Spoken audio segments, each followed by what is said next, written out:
Well, hello there. How is everyone? I hope you're all well on this fantastic, fantastic Friday. That's it. We made it. We made it through the court hearing yesterday. And I have done a live, just done a live. If you didn't get to see that, go check it out. But I am going to break some of the bits and pieces down because you're amazing. And I don't want to take up too much of your time. And I appreciate that not everyone wants to do lives. And by the way, you're looking absolutely amazing. So, despite what's happened this week, you've survived it. And not only that, but you look fantastic for it. But what are we talking about in this video here? We're talking about the Goncalves response to yesterday's hearing. And keep your eyes peeled because later on today, I'm going to be showing a letter that was apparently sent in. I believe it was potentially to Andrew D. Myers, our man over at the law offices of Andrew D. Myers. And I found an element of that letter very interesting in terms of the overall time frame of this crime. And I want to just find out whether you guys are in agreement with me, because I think that the actual time with which this crime has been a big bone of contention for many. But anyway, in this one, we're just looking at the Goncalves response to yesterday's hearing and the fact that they claim to want a fair trial. So what we're going to be looking at is the post. I'm not going to show you the post on their page. This is a post of their post, which was posted by Brian Enton on X, formerly known as Twitter. So here we go. So discovery, discovery, discovery. Wherefore art thou, discovery?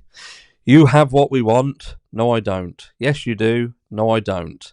Let's have a new hearing. Hit repeat. That part I do agree with.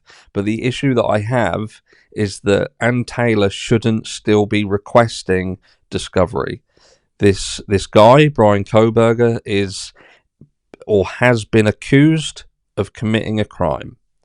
And in accordance with what Ann Taylor is trying to insinuate, they are yet to have been given solid evidence that would indicate that he did the crime and therefore warrant him being accused of such crime.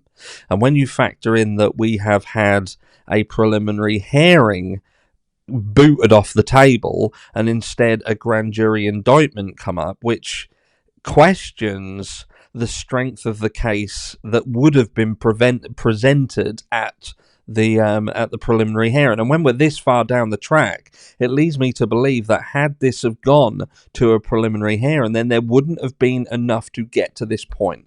That's the issue that I have with this. But anyway, let's continue. This banter has been going on for 17 months. Then once you get a hearing, you have a hearing about the decision that was made at that hearing before the last hearing, and there needs to be another hearing. Which, again, I can appreciate Steve's frustration with this, or the Goncalves family in general. I'm not 100% sure exactly who posted this. But yeah, there does seem to be a lot of that. But we'll get to that towards the end as to why it's happening. This case is turning into a hamster wheel of motions, hearings, and delayed decisions. Not every motion needs a hearing. No, not every motion should have to have a hearing. But in this situation, it does have to have a hearing because what should be happening isn't happening. And that's the issue. The issue isn't the fact that they're having hearings. The fact is that it would appear that the defense are being pushed consistently into a position where they have to call upon a hearing to challenge something that isn't happening. And then once they get into that hearing, you're in a situation where Judge John Judge won't make a decision because seemingly he doesn't want to go against Bill Thompson. And that, again, I'm not a law professional. I'm not a legal profession. I'm not even a professional at speaking, apparently. No, I'm not a professional in this, but this is my interpretation of what's happening. My interpretation of what's happening is that people don't have what they need, and they have to keep requesting it. And then you find out that, oh, okay, we'll give you this, but we want everything sealed and everything being hidden. And then Anne's like, well, we don't need to have it hidden. I don't understand why it needs to be hidden. So then you find yourself back in court because you want transparency. You want the public to see what's happening because you can see what is happening in the pub. Remember, Anne has got access to what is going on in the public. She knows what is happening to her client. She knows that his reputation is being decimated online and in the media. Now, if she can see that happening to her client and is well aware of how that is going to affect the trial, and she pretty much can know that a lot of what is going on and a lot of what is causing that is not factual, and by freeing out some of this information to the public, that it will help to stem that, then so fucking be it. And again, we'll get to that in a point, because this is what the point in this post Claire seems to be missing. Anyway, I digress. Not every decision needs to take a month to decide. Can we all just agree that this case needs to move forward and the judge needs to start setting hard deadlines in this case? Yes, it does need to start moving forward, but it needs to start moving forward once people have what they need in order to move forward. So again, yes, deadlines being set, but that's deadlines on both sides. You can't turn around and attack and say to put a deadline on an alibi, say, when that alibi requires information from the prosecution in order to corroborate that. In the absence of a physical person to corroborate an alibi, that has to be done by a different method. And that methodology in doing that then becomes a different process. You have to do that by way of data. You have to do that by what we see in the likes of Cy coming forward, for instance. I know not everyone's on board with Cy, but at the end of the day, what is it then? If you are a person who has not got an alibi that satisfies the Idaho code by way of you must have someone with you, then you don't have an alibi. That's as simple as that. So what about anybody at any time who's accused of doing anything at a certain time that the accused is not with anyone? So are we just saying, well, that's a done deal? That's it. There's nothing that you can do about it. You need to make sure, if you go around Idaho or with any other state that shares this mentality, then you have to make sure that you're with someone at all times, just on the off chance that you get accused of something. That's fucking ludicrous. That's ludicrous. But like I say, in the absence of a person being your alibi, that has to be done in a different fashion. And in this situation, they depend upon, the defence, that is, depends upon information that the prosecution have, and that is not coming forward. Again. Oh, and by the way, why do they keep kicking that alibi issue down the road? And that's exactly why, what I've just said, that's exactly why it keeps being kicked down the road. You can't just tell somebody that they don't have an alibi because, in effect, they wasn't with anybody. You can't do that. And surely if you are, and I can appreciate the pain of the family, but if you are truly on the path to wanting true justice for your lost one, then surely you want every stone to be unturned in this, so you can be confident at the end of it. Unless you have seen something that no other fuck has seen, and you absolutely know beyond a reasonable doubt that this is the person, but nobody else has seen it. Seemingly not even Ann Taylor. Anyway, well, let's have another hearing to discuss whether it is a full or half alibi.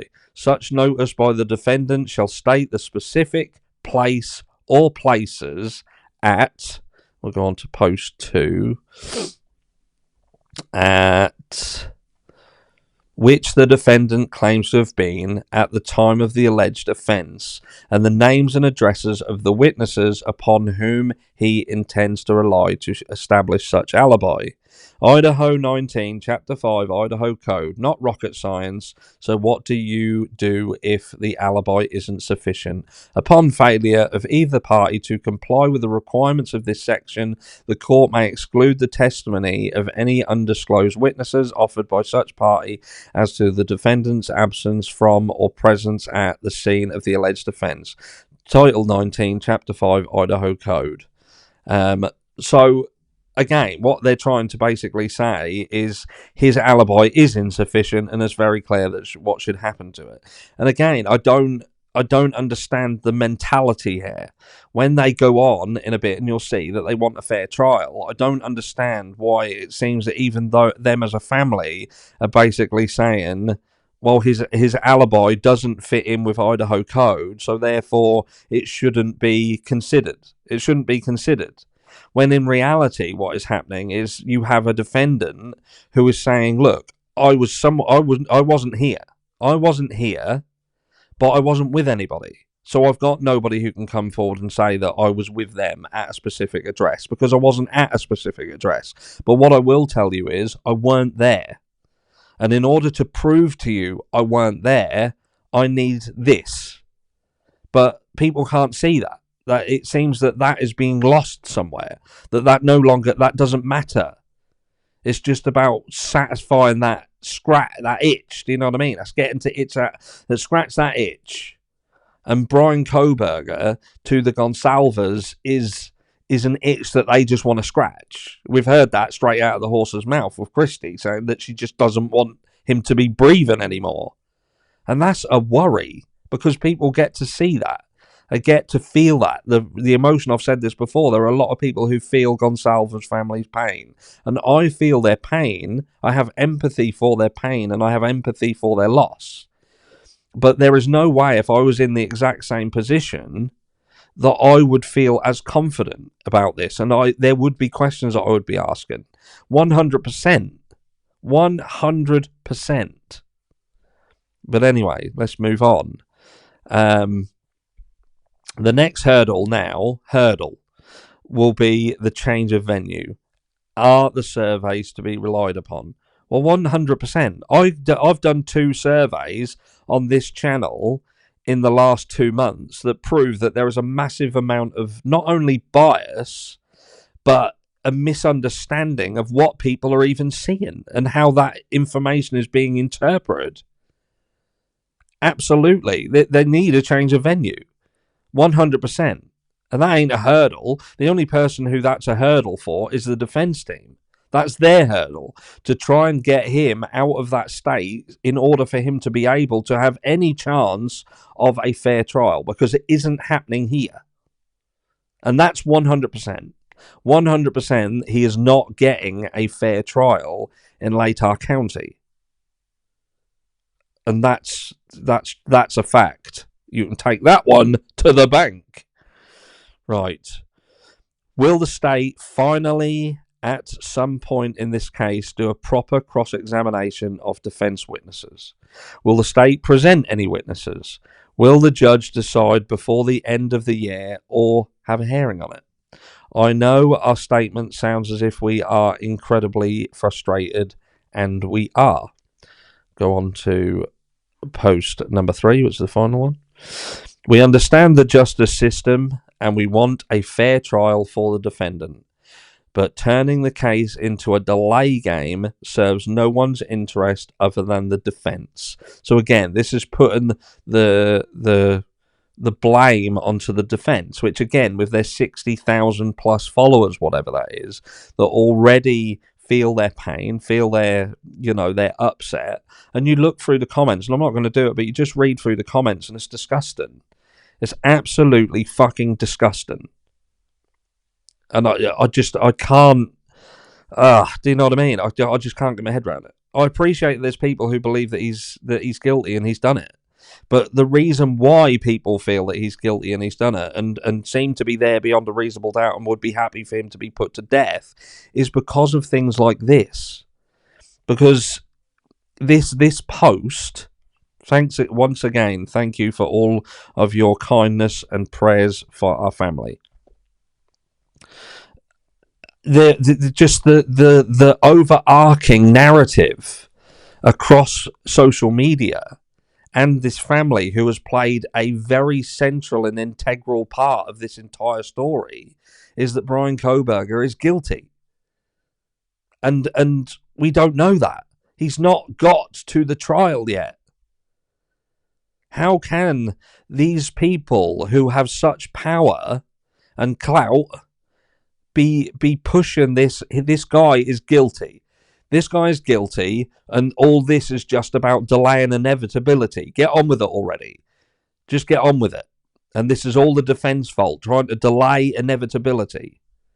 And that's the narrative that's being pushed, that further fuels the negativity towards the client of Ann Taylor, Brian Kohberger. And it is just wrong. It is just wrong. If he is guilty of this crime, then he should be being tried at the trial. At the trial is where he should be being trialed.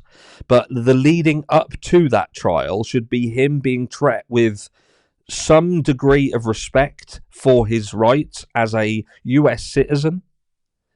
And he should be given what he is required to have prior to that trial. Every single thing there is. And every single thing that should be shown to the public should be shown to the public. There should be nothing hidden that is not detrimental to the case. And ultimately, some of that should be Brian Kohberger's decision. If he feels that there is something that the state are trying to hide from the public, and he feels that that's okay to do, to let the public see it, then that should be shown. Because it's his trial. But anyway, let me know down below what you think. Keep your eyes peeled. There's a lot going on today. Like I say, a few different videos, and I'll be covering that letter that went to Andrew D. Myers later. Again, let me know down below what you think and feel. I'm annoyed, as you can tell. But anyway, I'll catch you all in the next one.